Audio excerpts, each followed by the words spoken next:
मुखवास हा जेवणानंतरचा एक भारतीय पारंपरिक नाश्ता आणि तोंडाला ताजेतवाने करणारा पदार्थ आहे, जो पचनास मदत करण्यासाठी आणि श्वास ताजेतवाने करण्यासाठी वापरला जातो। हे सामान्यतः बिया, काजू, बडीशेप, धने यांसारख्या मसाल्यात मिश्रित असते आणि ते चघळता येते किंवा पावडर म्हणूनही वापरले जाऊ शकते।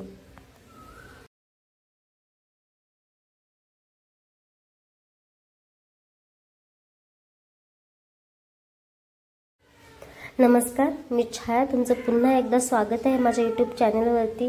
तुम्ही जर चॅनलवरती नवीन आहात तर प्लीज चॅनलला सबस्क्राईब करा आणि बेल आयकॉनची घंटी क्लिक करायला विसरू नका, कारण की तुम्हाला त्याचे अपडेट येतील। आणि मी माझी पूर्ण सामग्री आहे मुखवासची। इथे बघू शकता बडीशेप आहे, जवस आहे, जिरे आहे, हळद आहे, मीठही घेतलेले आहे मी इथे। आणि त्याच्यामध्ये जिरे, चिया सीड्स आणि बडीशेप पण आहे। हे सगळे इन्ग्रेडियंट्स मी या मिठामध्ये आणि हळदीमध्ये भाजून घेणार आहे। तर चला आपण पुढच्या प्रोसेसला लागूया। कढईमध्ये मी मीठ घेतलेलं आहे 1 वाटी आणि ते मीठ एकदम गरम करायचं आहे आणि त्या गरम मिठामध्येच आपल्याला हळद टाकायची आहे।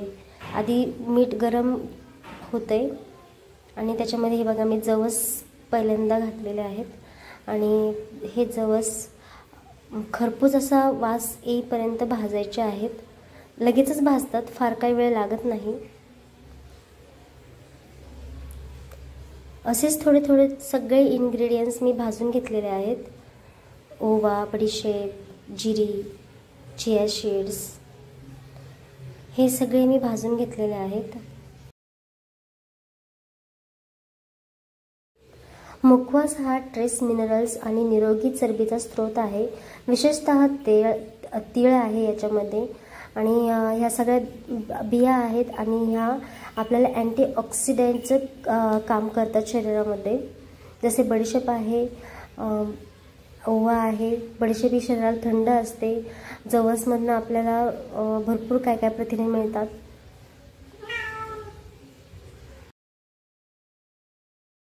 हे सगळे इन्ग्रेडियंट्स मी भाजून घेतलेले आहे आणि लगेचच मी हे पत्र्याच्या चाळणीने मी चाळून घेतलेले आहे। घरामध्ये जी आपली पिठाची चाळण असते त्याने, आणि लगेचच चाळायचे, कारण की यात मीठ आपण भरपूर वापरलं आहे आणि गरम असल्यामुळे मीठ याला चिटकू शकतं आणि खूप असा खारटपणाही येऊ शकतो। त्यामुळे हे लगेचच चाळून घ्यायचे आहे सगळे इन्ग्रेडियंट्स आणि सगळे मिक्स करायचे, असे चाळून घ्यायचे, मिक्स करायचे।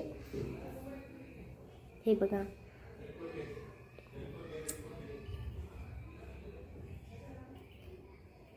आता आपला मुखवास तयार आहे।